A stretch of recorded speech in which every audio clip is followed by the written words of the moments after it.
Es ist ja so, das Gute stirbt aus auf der Welt immer mehr. Das Bayerische steht jetzt zum ersten Mal heuer auf der UNESCO-Liste der vom Aussterben bedrohten Sprachen. Ohne Witz. Da muss man ja was dagegen tun. Aber mich wundert es nicht, wenn man mal die CSU-Politiker jetzt so ausschaut. Früher. Das war bayerisch, auch wenn der gar nichts gesagt hat. Aber jetzt diese wahnsinnigen Typen da in Berlin, CSU, Karl Theodor von und zu Gartenzwerg, Ja, hallo und ich bin der Karl Theodor, ich bin gebürtiger Oberfranke, ich komme aus dem schönen Kulmbach. Ich trage die für diesen Landstrich so typische Tracht in Stresemann. Stresemann, ein fränkischer Freiheitskämpfer. In unserem Familienwappen führen wir einen gekreuzten O-Kat. Euch einen gekreuzten Eichhörnchenschweif.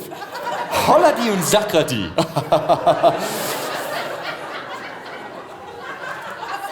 Also kein Wunder, dass man den sprachlichen Problemmüll da nach Berlin ausgewildert hat, ja?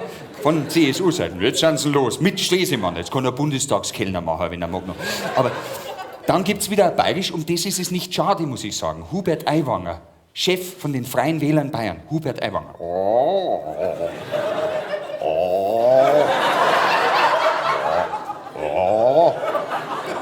Das kehligste A seit Entdeckung des Würgereflexes.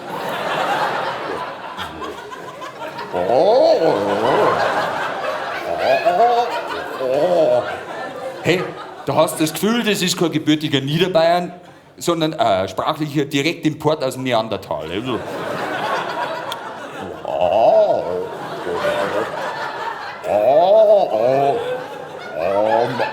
Am Anfang war das Feuer.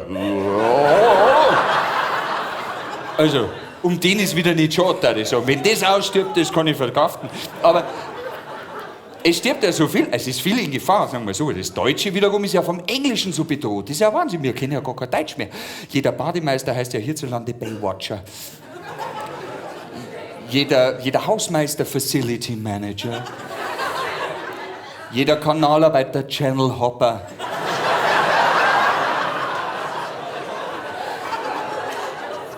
Jeder Dachdecker Rooffucker.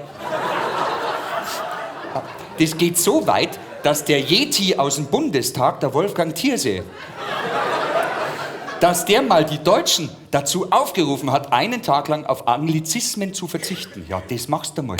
Das ist vielleicht nicht einfach. Stell dir mal, du erzählst eine ganz normale Geschichte. Ich kam gerade aus dem Fitnessstudio. Ich kam gerade aus einer gewerblich betriebenen Einrichtung zur Körperertüchtigung. Im Kraft- und Ausdauerbereich. Genauer gesagt aus dem Body Up. Genauer gesagt aus dem Körper hoch. Ich hatte bereits 2 Trainingseinheiten Power Stepping und Body Pumping hinter mir. Ich hatte bereits 2 Übungseinheiten machtvolles Treppensteigen und Körperaufblasen hinter mir.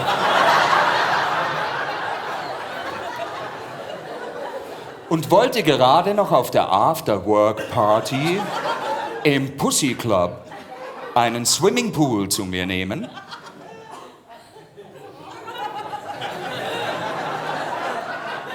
Und wollte gerade noch auf der nachbetrieblichen Tanzveranstaltung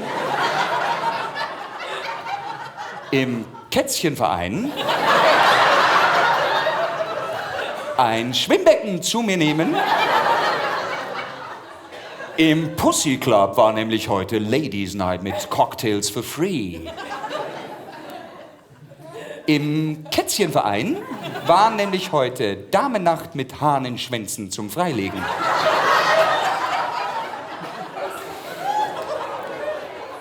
An den Turntables DJ Funkmaster Flash.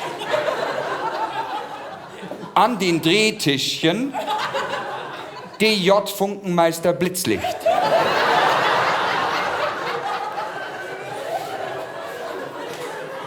Ich steuerte auf ein Chick zu, das hatte Mörderboobs. Ich steuerte auf ein Hühnchen zu, das ließ einen Mörderpups. Mindestens ein D-Cup. Mindestens eine Teetasse voll. Ich fragte sie, wie wär's mit einem Sex on the Beach? Ich fragte sie, wie wär's mit einem Geschlechtsverkehr am Strand? Sie sagte, nö, doch lieber erst mal was zu trinken, oder? Jedenfalls kam es nicht mehr zum One-Night-Stand. Jedenfalls kam es nicht mehr dazu, dass er eine Nacht stand. Oh. Sehr schön.